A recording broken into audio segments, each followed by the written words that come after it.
Et le pont de l'Europe à Strasbourg, première sortie publique pour le candidat à l'élection présidentielle Nicolas Hulot.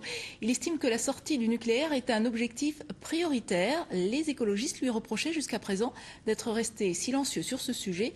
Cette fois, il prend donc clairement position. Marie Pouchin, Arnaud Rapp. C'est sa première sortie de campagne. Et chez les antinucléaires, il n'est pas vraiment en terrain conquis. Nicolas Hulot le sait cette fois, il doit choisir son camp. Fukushima a achevé de me convaincre que le nucléaire n'était pas une solution aux besoins énergétiques de la planète et que compte tenu de la singularité de la France dans ses choix énergétiques, il faudra maintenant que collectivement on définisse les modalités pour sortir du nucléaire.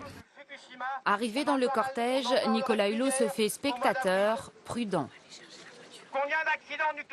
Jamais les antinucléaires ne lui donneront la parole. Beaucoup ici militent depuis 30 ans. Ils dénoncent un opportunisme de campagne.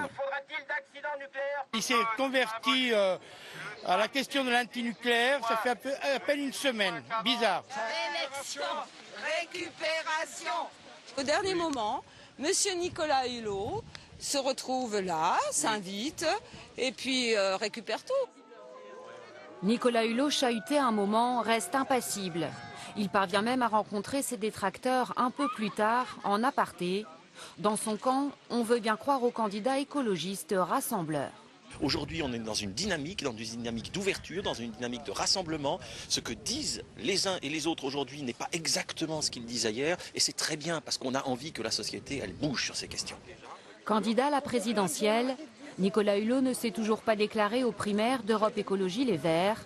Si tous étaient sur la photo de famille aujourd'hui, seuls Antoine Dechter et Sandrine Bélier le soutiennent officiellement dans la région.